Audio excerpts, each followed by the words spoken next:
Bonjour, bonjour à tous et à toutes et bienvenue pour ce live dans Osez vos projets. Alors un live que j'ai intitulé Quel est votre grand rêve? Eh bien oui, tout simplement parce que avant de mettre un intitulé, j'ai tiré la carte du monde, hein, la 21e arcane hop, du tarot. Voilà, je vous la montre. Et cette image, en fait, illustre la notion de réalisation, d'aboutissement, etc. D'où l'idée, quand elle sort dans un tirage, pour moi, c'est, voilà, c'est quoi le projet de votre âme, c'est quoi votre grand rêve, en fait. Et oui, et un grand rêve, comme nous allons le voir, eh bien, il a plusieurs caractéristiques qui va vous permettre de l'identifier. Voilà. Parce que parfois, selon les personnes, dès qu'ils commencent à parler, il y en a qui savent déjà quel est leur grand rêve. Et voilà, c'est comme ça. Et puis d'autres, ça va être en cours de route.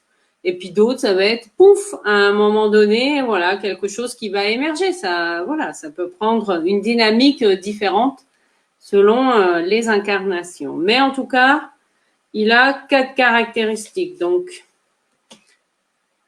je commence avec le battleur. Il a votre grand rêve, il est unique. Et oui, c'est ce que nous rappelle le 1, le battleur. C'est-à-dire qu'il n'y a pas deux personnes comme vous, ouais, qui avaient exactement le même rêve. Parce que le vôtre va avoir la teneur de votre unicité. Voilà. Donc, il est bien unique pour chacun et chacune d'entre vous. Ça n'empêche pas d'avoir des projets qui peuvent se ressembler, hein, peu importe. Mais en tout cas, c'est important d'être conscient de l'unicité, en fait, de votre projet. Non. Oui.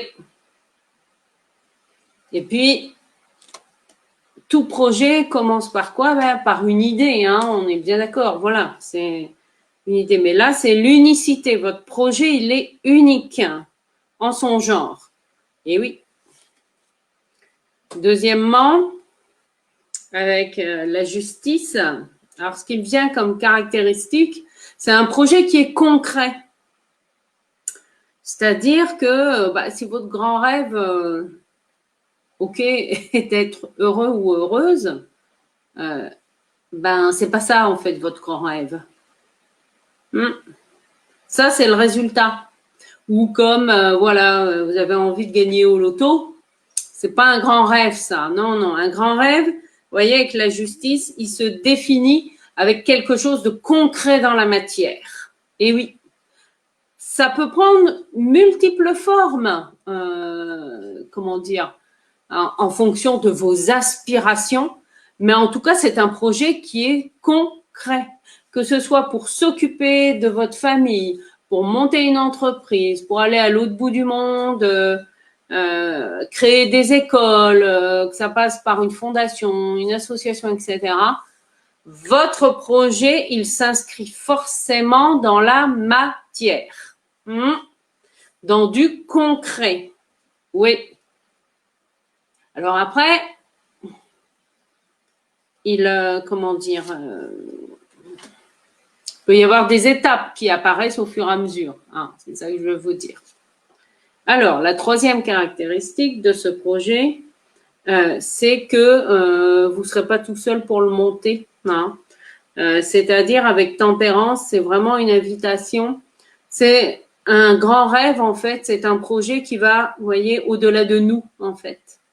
Au-delà de notre individualité. Même si ce projet est unique, il nous invite à nous dépasser, à nous ouvrir à d'autres champs de conscience.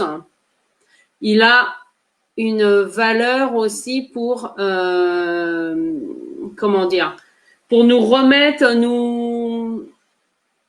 nous rappeler que nous ne sommes pas seuls à avancer. Alors après, que vous croyez aux anges ou pas, voilà, ça vous appartient. Mais en tout cas, votre grand rêve, il a forcément une dimension, alors, pas angélique, mais qui va au-delà de l'humain, en fait, au-delà de l'individu. Notre grand rêve, en fait, il nous aide à contribuer au monde en mettant notre énergie, en fait, au service de quelque chose de plus grand. Hein. Et c'est ça que, pour moi, Tempérance illustre. Coucou, je vois qu'il y en a qui sont connectés en direct, mais comme je suis à StreamYard, je vois pas, en fait, qui me parle, mais c'est pas grave. Alors, donc, quatrième caractéristique. Eh oui, celle-là, elle n'est pas toujours évidente à. C'est le pendu, c'est-à-dire écoutez votre intérieur. Et laissez-vous pleinement guider. Alors, ce qui peut sembler paradoxal, hein, avec l'arcane de la justice, qui est une des caractéristiques qu'on a vues précédemment, parce que la justice, elle veut tout contrôler. Et là, avec le pendu, on nous demande de lâcher prise. Hein. Mais c'est aussi se laisser inspirer. C'est dans ce sens-là. Et c'est voir les choses sous un autre angle. Voilà. Votre grand rêve, il vous invite, il nous invite à voir le monde sous un autre angle. Donc, quel est votre angle de vue à vous? Non. Sous quel angle voyez-vous votre grand rêve? Alors, est-ce que déjà, vous l'avez identifié, hein, votre grand rêve? Donc, n'hésitez pas à le partager en commentaire, hein, que vous soyez en live ou en replay. Est-ce que vous l'avez déjà identifié? Parce que c'est la première étape. Qu'est-ce qui fait que vous êtes unique? Quel est votre talent unique? Est-ce que ça aussi, vous l'avez identifié? Parce que ça part de là. Hein. Ça part de votre mission d'âme, alors votre raison d'être, ce pourquoi vous êtes fait ou faites naturellement. Hein. Donc, je le répète, votre grand rêve est forcément un projet qui s'inscrit dans la matière. Être heureux, vouloir être heureux, rechercher le bonheur, ça, c'est pas du concret. Ça, c'est un résultat. Comment vous allez le mettre en œuvre dans le concret de la matière? Même si vous n'en avez aucune idée aujourd'hui, peu importe, l'important étant d'avancer. Hein, que ce soit, par exemple, en sollicitant vos anges gardiens, en sollicitant, moi j'ai sollicité l'archange Michael, voilà, par exemple, pour vous aider à avoir du discernement et à vous reconnecter en fait au projet de votre âme. Et puis, enfin, avec le pendu, une des caractéristiques de votre grand rêve, c'est qu'il aide à voir les choses sous un autre angle, quel que soit votre grand rêve. Ben oui.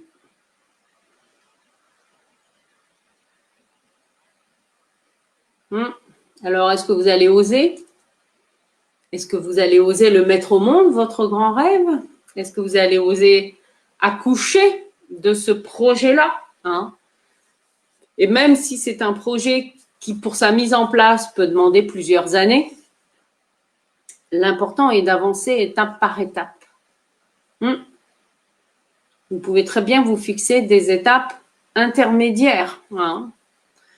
Alors, moi, ce que je peux vous partager, ben voilà, c'est mon grand rêve à moi, qui date d'il y a, enfin, qui a émergé il y a une vingtaine d'années, au moment où je faisais une reconversion professionnelle, c'était 2001.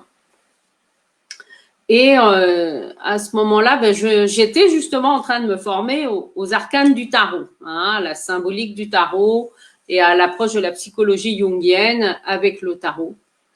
Et à ce moment-là, ma mentor du moment, Simone, voyant aussi mon intérêt pour les livres et comme j'étais aussi en projet de reconversion professionnelle, elle me donne l'information, voilà, qu'il y a une librairie ésotérique à vendre à Paris, puisqu'à ce moment-là, j'étais à Paris.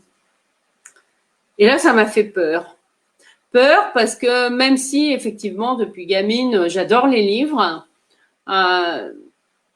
tenir une librairie de développement personnel, waouh, ça, c'est une suggestion qui est venue comme ça, mais qui a résonné en moi, en fait, qui faisait sens. Je me suis dit, alors ça peut être top. Sauf que à ce moment-là, en fait, j'ai eu la trouille. Et puis, je suis partie, voilà, dans autre chose, dans l'accompagnement professionnel, où j'ai quand même osé parler du tarot dans mon mémoire de fin d'études. Voilà. Et puis, ça a cheminé, mais vous savez, quand c'est le projet de votre âme, il vous lâche pas comme ça. Et puis, il se trouve qu'ensuite, 2003-2004, hop, je fais le choix de quitter Paris. Non. Après m'être reconvertie et avoir eu une première expérience professionnelle dans l'accompagnement, non, en bilan de compétences, etc. Et en même temps, je m'étais formée au conseil en qualité de vie qui permettait d'avoir une méthode d'accompagnement plus large que le tarot. Et donc, en arrivant en Charente, je me dis, bon, ben, je vais me mettre à mon compte et puis voilà, expérimenter le conseil en qualité de vie, toujours en ayant le tarot, voilà, comme outil. Et du coup, là, je découvre la librairie ésotérique d'Angoulême, qui, dans sa structure, a la partie commerce au rez-de-chaussée et dans les étages, a des différentes petites salles où il y a des consultations, des ateliers, des conférences, etc. Et en fait, la librairie gère les venues des intervenants dans la prise de rendez-vous, etc. Puisque je suis allée voir moi, un des intervenants, je crois que c'était par rapport à l'aura, voilà, pour avoir une photographie de mon aura. Et donc voilà, donc là, ça m'ouvrait un autre pan. Je me dis, ah bah tiens, ouais, partie librairie avec location d'espace attenant, bah c'est cool, quoi. Enfin, c'est une super idée. Bon. Et puis, ben voilà, la vie passe. Je vais faire mon expérience dans le conseil en insertion, hein, parce que au bout d'un an, être à mon compte, c'était pas suffisant. Voilà, ben, je fais mes expériences, j'avance. Et puis hop, 2008, j'arrive en Bretagne dans un autre domaine, dans celui de l'industrie pharmaceutique, mais peu importe. Mais mon projet, il me lâche pas. Et vous allez voir comment. En fait, pendant que j'étais salariée en Bretagne, j'ai découvert lors d'un déjeuner au VS un restaurant salon de thé, en fait, à Rennes, qui s'appelle l'Enchanté, hein, aux 2 rue Saint-Molène. Donc voilà, si vous êtes de passage à Rennes, je ne peux que vous encourager à aller dans cet endroit. Et donc, je découvre ce lieu, voilà, lors d'un repas du midi et tout, lieu que je trouve très sympa, etc., sans imaginer que 2 ans après, lorsque je vais être virée et enfin me lancer dans l'aventure entrepreneuriale, que je viendrai y animer, en fait, mes premiers ateliers découvertes du tarot autour d'un goûter, vous voyez, pour le côté convivial.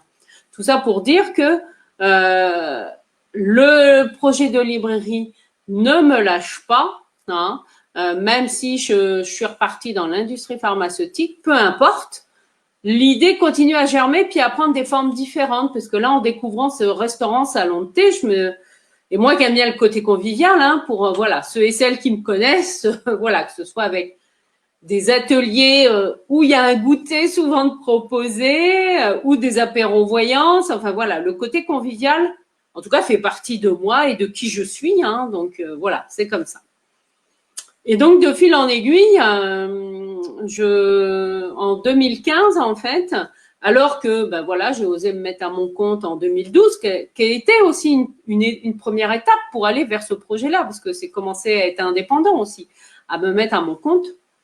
Et en fait, en 2015, je reçois une possibilité avec une mutuelle professionnelle, voilà, de faire une prestation pour travailler sur un projet professionnel. Et à ce moment-là, bon, j'étais en libéral, voilà, par rapport à mes prestations de service. Et là, je me dis, tiens, surtout que la veille ou l'avant-veille, j'avais reparlé de mon projet de librairie. Voilà, librairie, boutique, location d'espace.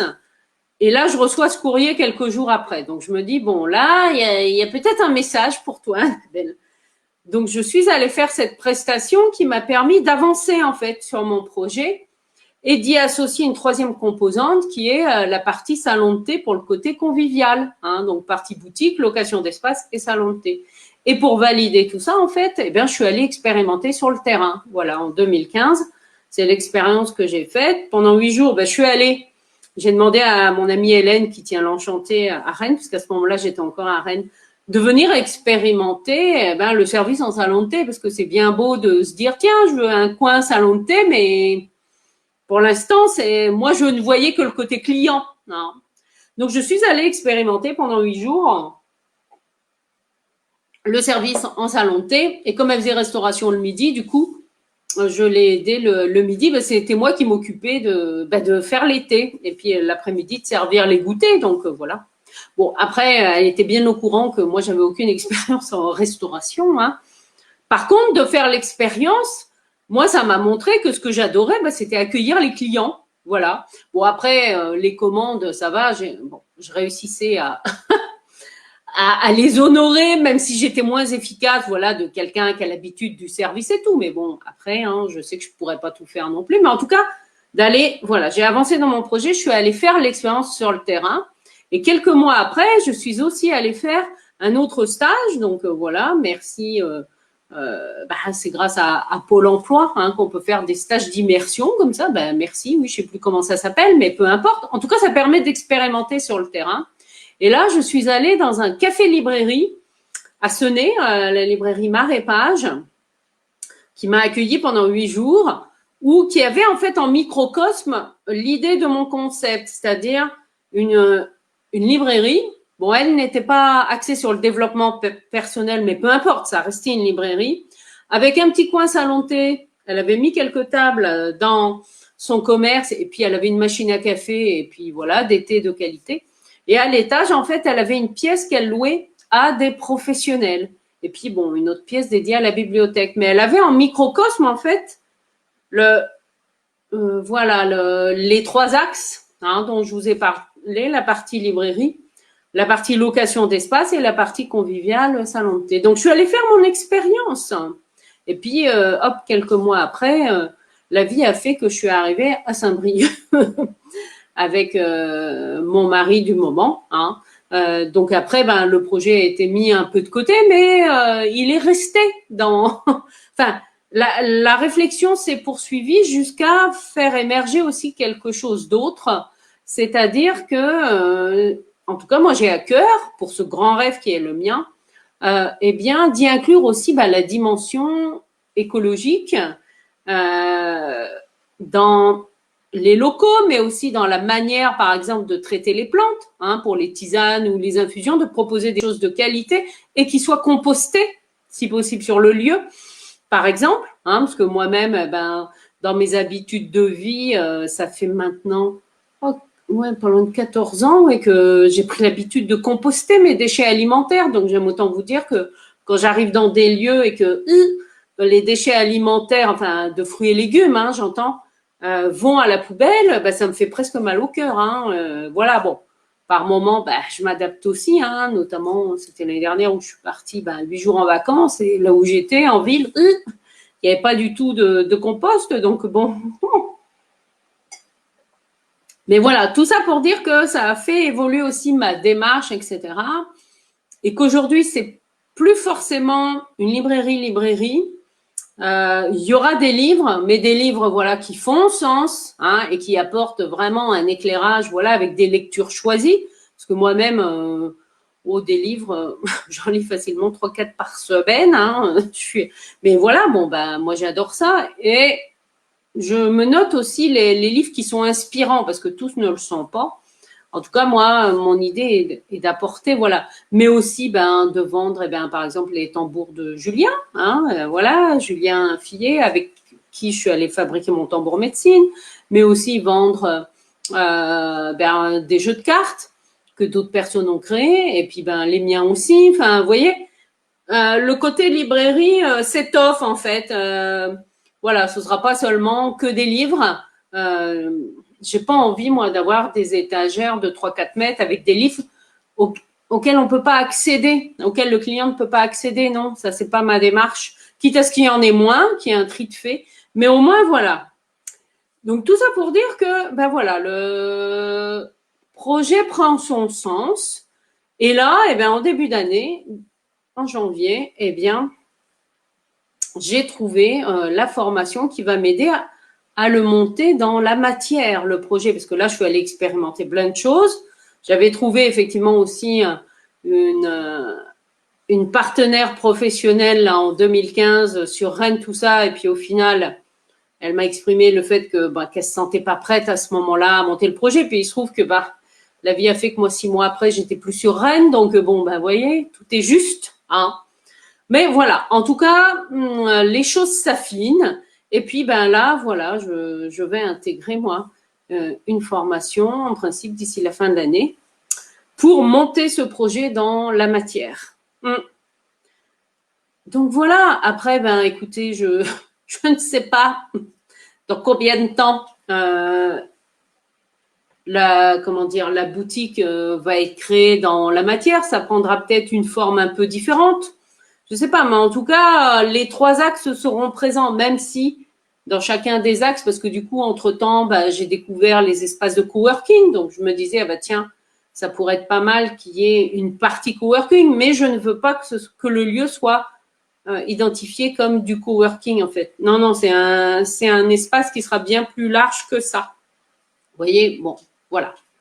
Donc, tout ça pour vous dire qu'un projet, il évolue. Et puis, oui, moi, mon grand rêve, j'ai eu une vision très claire de ce que ça allait être en termes de structure, voilà, avec un amphithéâtre, avec 5 zones, etc.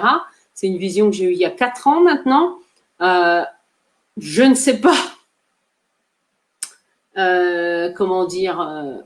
quand il aboutira dans la forme de la vision que j'ai eue. En tout cas, tout ce que je sais, c'est que je vais vers ça, même s'il y a peut-être d'autres formes entre-temps. Mais peu importe, l'important, c'est d'avancer, en fait, vers... voilà, et ça, moi, ça me met ça me met le cœur en joie par rapport à tout ça.